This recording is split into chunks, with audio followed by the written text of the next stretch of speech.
So this is a story about how I almost put hands on a client twice. Two times I almost violated this human's personal space. Now, I've had issues with clients in the past. It happens, it's a part of the business. Personalities clash and people don't respect your business or, they just like to play.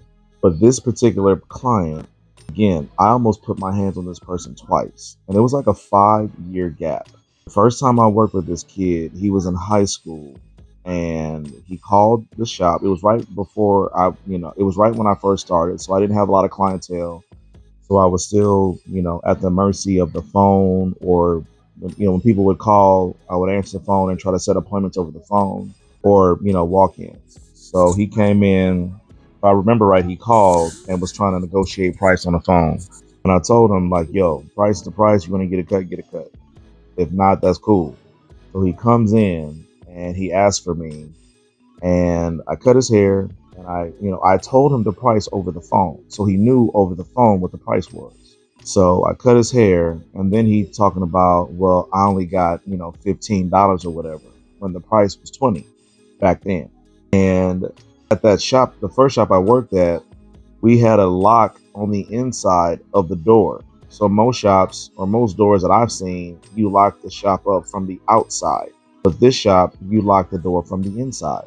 So he was trying to leave. I cut him off at the door, and I locked the door, and I let him know, ain't no way in life you making out this building without paying me my money. So he was like, okay, then let me call my sister to see if she can bring me the rest of the money. I said, cool. She can knock on the door when she get here. Have a seat.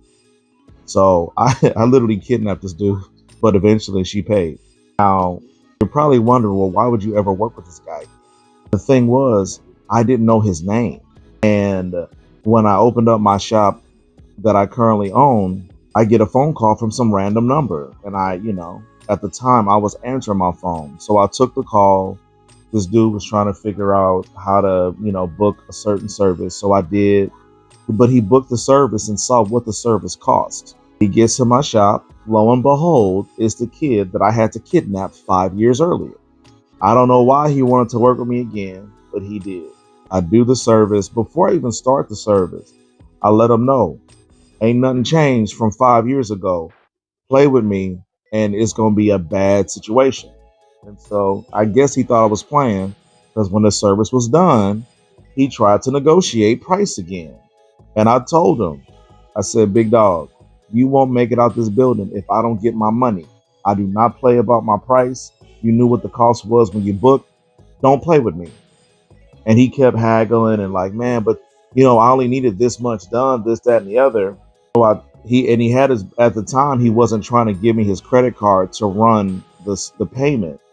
He kept he kept it in his hand. So finally I just snatched his credit card and ran his fee, ran his card. And then I blocked him on the app, and I told him, I said, don't ever come in my building. Don't ever book with me. Don't call me. I'm blocking your number. Don't ever step foot in my shop again. And hopefully within the next, this was over a year ago. So hopefully you don't think I'm going to forget in another 4 years. But sometimes you have to stand your ground. You have to stand on business and let people know you are not to be played with. Because if you don't, people are going to get wind of, oh, well, he did this service for me for this amount of money. And then you're going to start to have people that know that person that they're going to refer to you. So I would to avoid all that, I charge everybody full price every time. Let me know in the comments if you guys have ever had a situation where you almost have put your hands on somebody. Otherwise, please share this video with other people that may have also had a similar experience. I am Sean Cuss H on all social media. I stream daily on TikTok, Twitch, Kick, YouTube, and sometimes Facebook.